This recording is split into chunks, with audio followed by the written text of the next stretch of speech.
Hello everybody and welcome back to the channel. We've got another how-to tutorial video for you here. What we're going to look at in this one is we're going to be talking about the gusset bags. So we've got two types of these. We've got the linen ones, which I've got in my hand here, and we've also got the burlap ones as well, so the slightly darker material. You'll see those a little bit later on. They're both printed in exactly the same way. They're a really nice product. So what we're going to do is I'm going to show you how to get a good print on these. There are a few little tips and tricks that you need to bear in mind while you're doing these to get the best print out of them. Now before we carry on, what we're going to need is we're going to need some stuff. So this is what you're going to need to do these.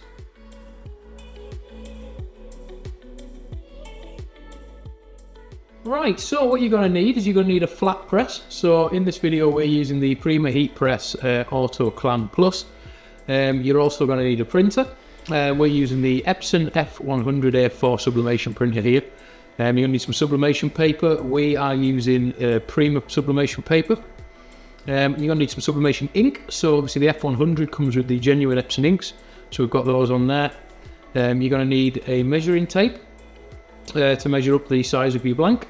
You're also going to need some heat tape to stick the transfer down when you put it on so it doesn't move in the press.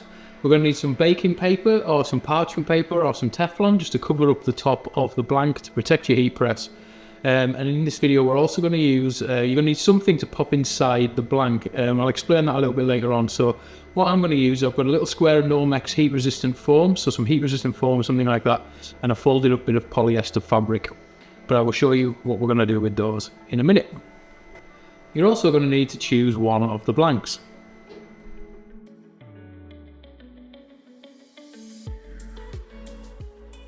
Right, so now that we've got all the stuff we need together, we're going to have to measure the printable area of the blank. So what I'm going to do is I'm trying to keep the design away from the edges a little bit, just because obviously these are raised. So if you've got print right into the edge, you might get some blurring and some fading. So we're going to keep it nice and central. So we just want to measure that way.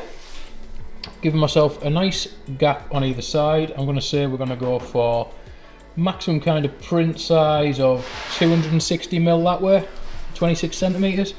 And down the way as well, we're going to probably go for around about 240mm there, so 24 centimeters. Obviously you could go a little bit higher, but you've got to bear in mind there is a ridge here where the handles are stitched in, and that will also impact the print quality as you get closer to those. Right, now the next thing we need to do is get our artwork together. So we'll get that printed, we'll come back and I'll show you how to set this up to go into the press.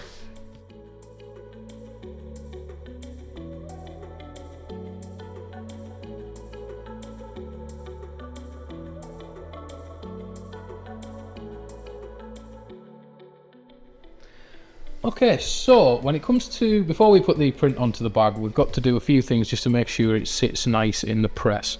So if you have a look inside, you'll see because it's they have a square base on them, so you've got these folds.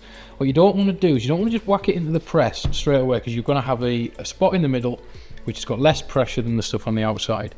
So there are a few ways to correct this. What we basically need to do is we need to put something in here over these folds to support that. So what I'm going to do is I'm going to get, this is a blue Nomex foam. It's just a heat resistant foam. You could use a sheet of cardboard or some rolled up polyester fabric or anything like that, just to go and give us a more stable base here. So I'm just going to slide that in. Just a quick one, if you are using cardboard, make sure it's like unprinted corrugate board, not nothing with a print on it, because the print might bleed. So I'm just going to slide that down inside there. So if you have a look now, you'll see that I've got the foam over these folds. That's going to sit against the top and keep it nice and level for us. Now we've also now got this gap in the middle. So what I've got is some polyester fabric. So what I'm going to use that for is I'm just going to fold it up like that. Now you can use any type of fabric, but I would recommend some plain unprinted polyester. And I'm just going to slide that into the middle. What that's going to do is when I close this back up, make sure it's nice and smooth. When I close this back down, you'll see that's now filled that gap. So what we've got now is a nice supportive surface for the print to adhere to. Once we've done that, I'm going to roll that round. I'm going to go and get my print. Alright, so now that we've got all that stuff in there, we just need to put the print on. So I'm going to line that up in the middle. There we go. And then we just, as always, apply some heat tape to keep it in place. Now obviously again you want to tape this down quite well, because you don't want it bouncing around in the press. especially if you've got an auto open press, as when the platen lifts they can bounce if they're not taped down right. So I'm going to put a bit in each corner. We'll get this over to the press and we will get it set up.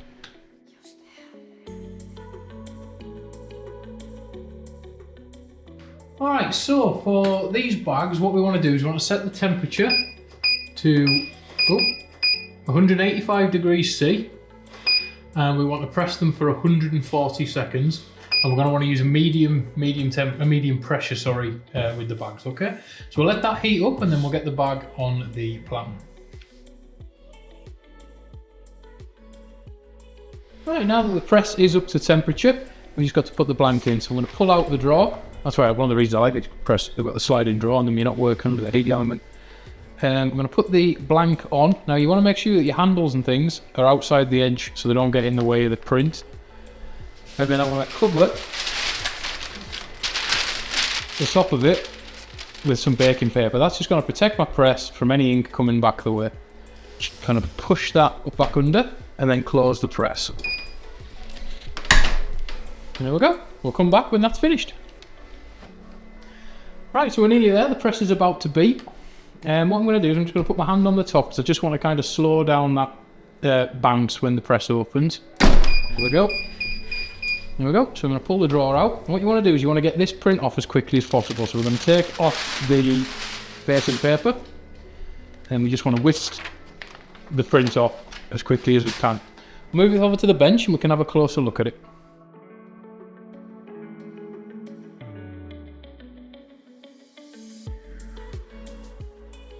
And there we have it, guys. So that is how we print the gusset bags. Obviously, with them having the folds in them, there are a few complications over some of the other bags. But doing what we've done today, making sure you get an insert in there, you will not have a problem pressing these. They're a really good product. Obviously, they open really wide as well, which is good. Great gifts, stuff like that, Mother's Day, that kind of thing.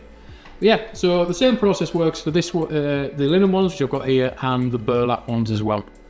Alright guys, so that's it for today. If you've got any questions, you want to see us do any products, get them in the comments below. We'll get around to answering those. We've got loads more videos coming for you as well. You can find us on all social media channels. They'll be at the end of the video. You'll be able to see the links to those. But yeah, thanks for watching guys, and happy sublimating everybody.